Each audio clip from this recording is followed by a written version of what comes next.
Het is kalm deze avond. Maar dat is normaal tussen kerst en nieuwste.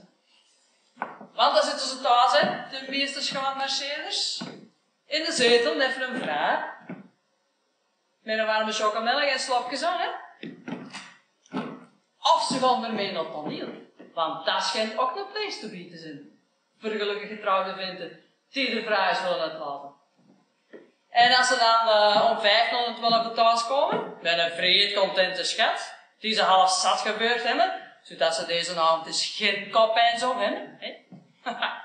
Dan gaan ze een passionele nummer er nog eens over doen. Een paar minuutjes tijd rijden en de zaak is af.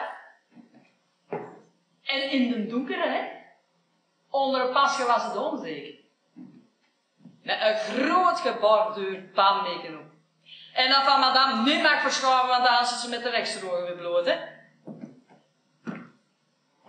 En direct daarachter wordt er gesnurkt. Maar zo het gesnurkt, hè, dat hij nog niet van in slaap raakt, hè. En dus ligt hij wakker, als een doodbrave katholieke huisvader. Uren en uren ligt hij wakker. Niet voldaan, onbevredigd. Zijn lijf wel, dat is leeg, dat zeker. Maar zijn geest zit nog vol. Vol met pusten en vol met pillen.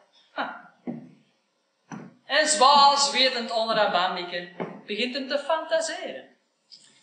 Te fantaseren over gekleurde tanjes, zwet en netkousen, naaldhakken.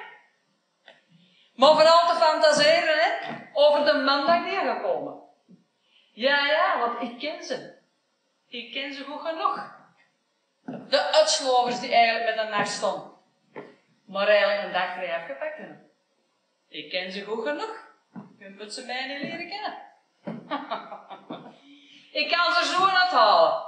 1 voor 1. Ik zie ze alle weken langs de gevel slapen, hè. De eendagsmachos. Diep weggedoken in de kraag van een frak.